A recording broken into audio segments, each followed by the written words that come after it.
ভাই গাড়ল একমাত্রই প্রাণী যে এটা মানে কোনো লস নাই, কাঁচা ঘাস খেয়ে লালন পালন করা যায়। আমি মাত্র 40টা গাড়ল দিয়ে শুরু করি, দাড়ি দিয়ে, বাচ্চা কিনি না, দাড়ি কিনি। সেটা থেকে আমি 400 বাচ্চা বিক্রি করছি এবং এখনও আমার খামারে 80টা বাচ্চা এবং ধাড়ি দিয়ে 80টা এখনও আমার খামারে আছে। দেখেন এই যে এই গাড়লটা, এই গাড়লটা আর আমি 15 থেকে 20 দিন পর বিক্রি করব। এর দাম কিন্তু 8,000, এর দাম কিন্তু 8,000 চলে আসবে।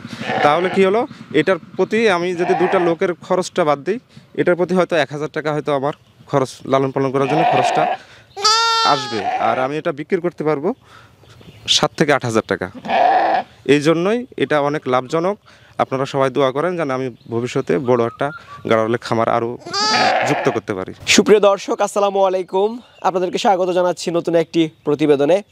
দর্শক বন্ধুরা, আজকে আমরা চলে এসেছি মেহেরপুর জেলা মুজিবনগর থানা গোপালপুর গ্রামে। আমরা এই মুহূর্তে আছি একটি গাড়লের খামারে। দর্শক, আপনারা কিন্তু অনেকে জানেন যে গাড়লের জন্য বিখ্যাত হচ্ছে মেহেরপুর, কারণ এই মেহেরপুরে অধিকাংশ পরিবার এই গাড়ল পালনের সাথে যুক্ত আছেন। আজকে আমরা তেমন একজন সফল উদ্যোক্তার সন্ধান আপনাদেরকে দিব, যার নাম হচ্ছে নাসির শাহ। তিনি বিভিন্ন প্রকার ফলমূল উৎপাদন করে থাকেন, তার পাশাপাশি গড়ে তুলেছেন চমৎকার একটি গরুর খামার এবং গাড়লের খামার।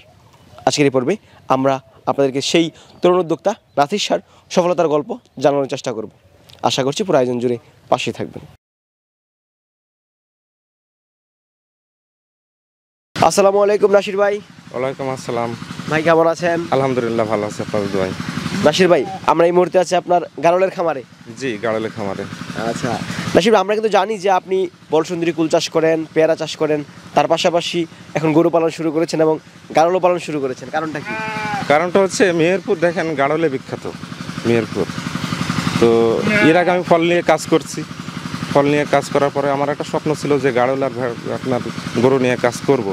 তো এর মাঝখানে আমি দেশের বাইরে যাই, বাইরে থেকে 7-8 মাস সময় আমার ওইদিকে চলে যায়। তারপরে এসে আমি বাংলাদেশে গাড়ল আর গরু এই নিয়ে কাজ শুরু করছি আর কি।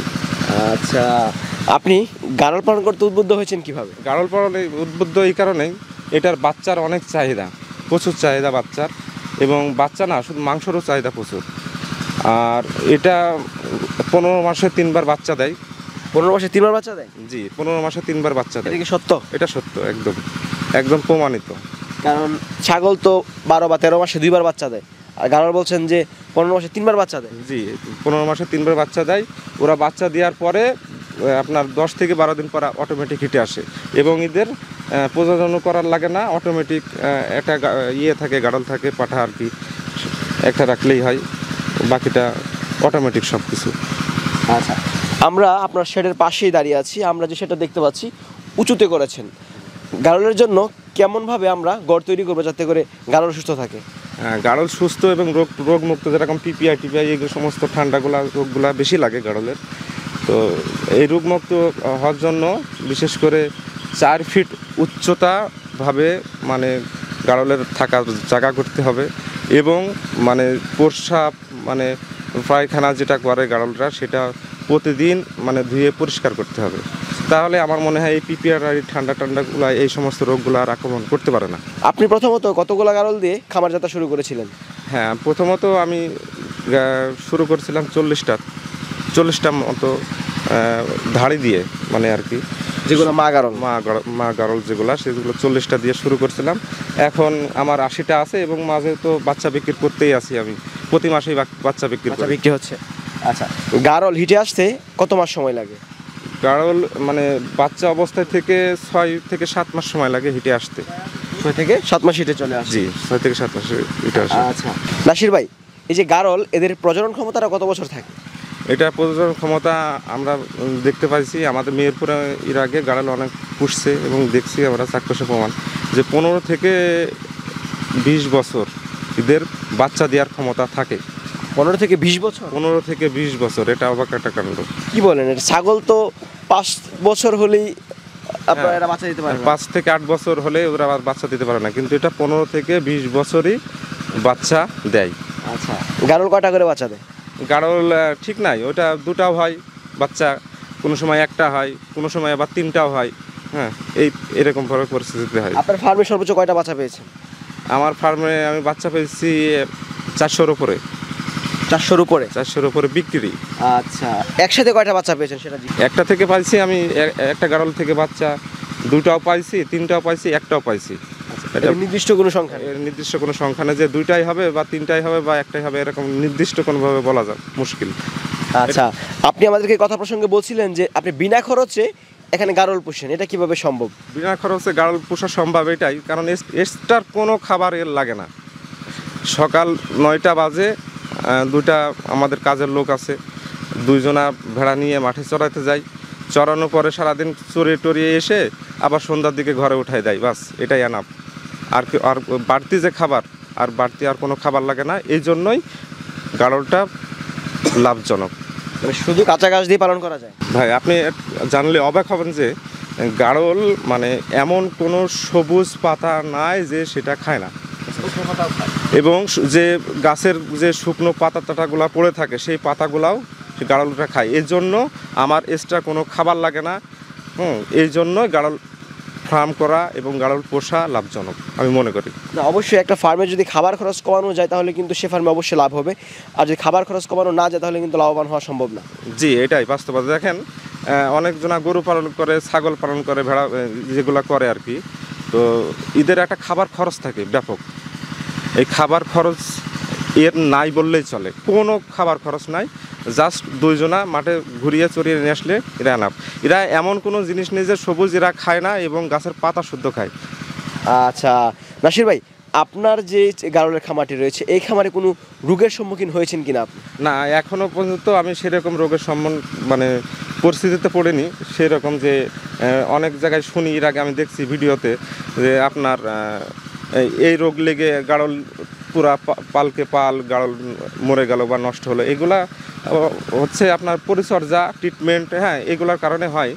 তো এগুলা যদি কেয়ারফুল থাকে কোনো মানুষ, যে পরিষ্কার পরিচ্ছন্ন এগুলা যদি মেনটেন করে, তা আমার মনে হয় যে পিপিআর ছাড়া আর অন্য কোনো মানে ভ্যাকসিন বা অন্য কোনো কিছু আর করার লাগবে না। নাসির ভাই, আপনি এই গারলগুলোকে কী কী ভ্যাকসিন করেছেন?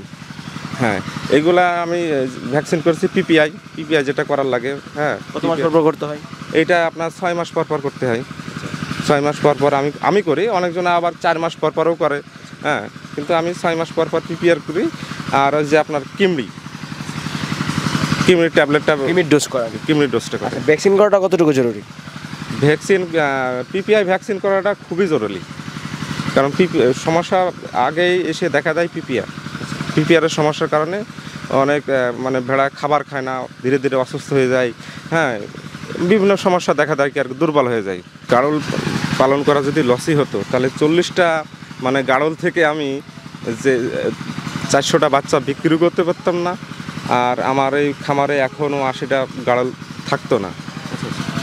আপনার অনেক বাচ্চাও রয়েছে? জি, অনেক বাচ্চাও রয়েছে। এই যে কতগুলো বাচ্চা আছে এখন? আপাতত 30টা বাচ্চা আমার কাছে আছে। 30টা বাচ্চা আছে? আর প্রত্যেকটা 30টা বাচ্চা আছে, আর প্রত্যেকটা মানে ধাড়ি মানে প্রেগনেন্ট আর কি। আমি আশা প্রেগনেন্ট? জি, প্রত্যেকটা প্রেগনেন্ট। এই বাচ্চাগুলা হলে আমার আবার আমি আর জায়গা দিতে পারবো না এই ফার্মে, আর আমার নতুন করে ঘর করতে হবে। আচ্ছা ভাই, আপনি যেটা বলছিলেন যে এদের প্রজনন করানোর জন্য বাড়তি কোনো ঝামেলা নেই, ছাগলের মতো সেই সমস্যাটা হয় না? জি, এটার প্রজনন করার বাড়তি কোনো ঝামেলা নেই। ছাগলের যে ঝামেলাটা কুয়াতে হয় প্রজননের, এর কোনো রকম কোনো ঝামেলা নেই। এরা চড়তেই প্রজনন করে, এবং কিভাবে করে এটা সম্পূর্ণ আল্লাহ জানে। আচ্ছা, তার মানে কি গাড়ল পালন করে আপনি লাভবান আছেন? অবশ্যই লাভবান আছি। আমি আরও বাড়াবো। আমি আপনাদের কাছেও দোয়া চাই, সবার কাছে দোয়া চাই, যেন আমি ভবিষ্যতে আরও 2-3 হাজার গাড়ল নিয়ে যেন কাজ করতে পারি। 2-3 হাজার গাড়ল? হ্যাঁ, এরকমই স্বপ্ন ভেতরে জাগছে, বাকিটা আল্লাহর ইচ্ছা। আচ্ছা, আমার নতুন দর্শক যারা আছেন, যারা চিন্তা ভাবনা করছে তারাও গাড়ল পালন করবে, সেই উদ্দেশ্যে আপনি কি বলতে চান? সেই উদ্দেশ্যে বলবো যে হ্যাঁ, যদি আপনাদের মাঠে চড়ানোর কোনো যদি পরিস্থিতি থাকে, মাঠে নিয়ে যাওয়ার গাড়ল, তাহলে অবশ্যই গাড়ল করেন। আর যদি মনে করেন যে আপনারা যে না চড়ানোর কোনো পরিস্থিতি নেই, তাহলে ছাগল অথবা গরুতে আসেন। আচ্ছা, মানে খালি মাঠে এগুলা লালন পালন করে লাভবান হওয়া সম্ভব, কারণ খাবার কস্টিং নেই। আচ্ছা, আপনার কাছে বিক্রি হচ্ছে গাড়ল? হ্যাঁ, গাড়ল বিক্রি হচ্ছে। যদি কেউ গাড়ল সংগ্রহ করে অবশ্যই ভালো মানের গাড়ল দিবেন। কেমন? না, ভালো মানের। আমি এর আগে কিন্তু ফলের চারার, হ্যাঁ, আমার ফলের প্রজেক্ট নিয়ে কাজ করছি। অনেক ভাই আমার সঙ্গে হেল্প চেয়েছে, চারা দিয়েছি আমি।